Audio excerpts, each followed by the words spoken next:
welcome back to my channel. So today we're going to be talking about how to apply concealer properly. I know a lot of girls struggle with it because on Instagram you see all these girls and all these beauty gurus that just apply so much concealer and somehow when they blend it out it's completely perfect, but then when you do it yourself it's just a hot mess. So I'm just going to show you guys what I do and the method that I use just to apply my concealer properly.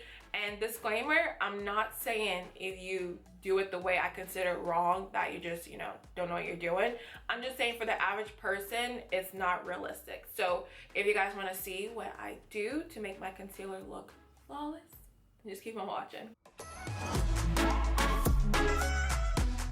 Alrighty, we're going to go ahead and get started. On the left side, I'm using my Tarte Shape Tape in Deep. This concealer is about 1 or 2 shades lighter than my skin tone, which is absolutely perfect. And for the right side, I'm using my LA Girl Pro Concealer in Toffee. And this one's about 3 shades lighter than my skin tone, which is what we're not looking for.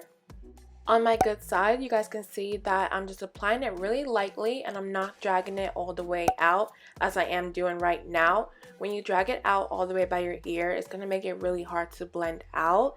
And I'm also applying a lot of concealer, which is what I see a lot of people do. When you do that, it's going to end up looking really cakey and it's also going to be hard to blend out at the end. For the chin area, I'm applying the concealer inside the chin just so that when we blend it out, it doesn't cover the whole chin area and make it look like the concealer. And to cut those cheeks, I'm applying a little bit of concealer and just dotting it where I need to. Whereas I see a lot of people drawing a huge straight line like that, which is definitely going to cut the cheeks, but it's not going to look natural. Now for the top of the lip area, I see a lot of people apply a whole lot of concealer like this. And you definitely can do this if you want to, but like I said, it's going to be hard to blend out at the end. And for the forehead, I see a lot of people do these really cool designs, but when you do that, you're going to end up highlighting your whole forehead, which is what we don't want to do. We usually want to hide it, but I'm showing you guys what the concealer looks like on the good side, whereas on the other side, we use a whole lot more concealer. It looks really cakey, and we're going to go ahead and blend it all out. Before I blend out my concealer, I'm going to apply my Smashbox Primer Water, and then I'm going to go ahead and start blending out my good side. You guys can see how easy it is to blend out. It doesn't look cakey, it still looks natural, and we're still getting the same effect as we would if we were to apply a lot of concealer, but it just looks a whole lot better.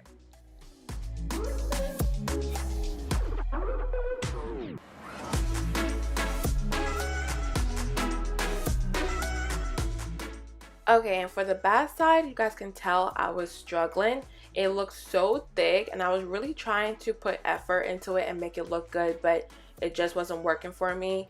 And of course, we do have that contoured cheek going on, but it doesn't look natural. It doesn't look anything good at all, but I really was trying to blend it out, you guys. I really was trying to put effort.